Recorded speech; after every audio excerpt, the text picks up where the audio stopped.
बैसल छी यहाँ, नयन से नयन जखन मिलल प्रिया। मॉडर्नी पहिरन में नीक लागे छी, हंसी के कहलहु चलू आब संगिया।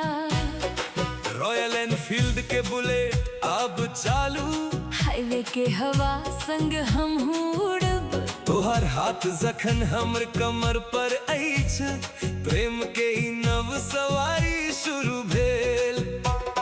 धड़कन से हो तेज भेल अछि, बुलेट के ई इंजन जेना गूंजे।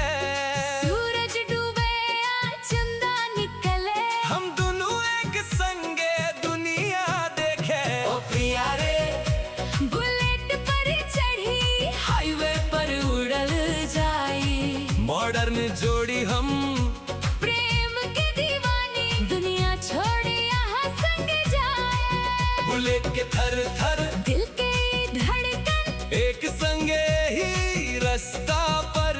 रोमांटिक लव स्टोरी अछि हमर, युवा जोड़ी के गीत गाई।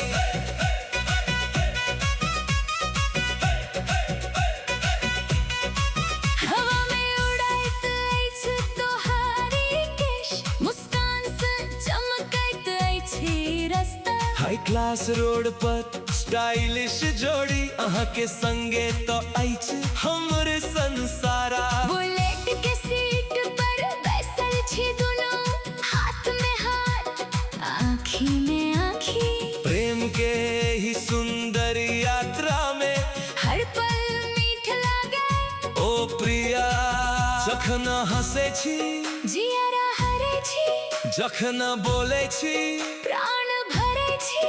एही बुलेट पर, एही हाईवे पर, अपन प्रेम के कहानी लिखे छी। ओ प्रिया रे, बुलेट पर चढ़ी हाईवे पर उड़ल जाई। मॉडर्न जोड़ी हम, प्रेम के दीवानी, दुनिया छोड़ी यहाँ संग जाई। बुलेट के थर थर, दिल के धड़कन, युवा प्रेम के गीत गाई। हमरा जियरा में बैसल छी यहाँ।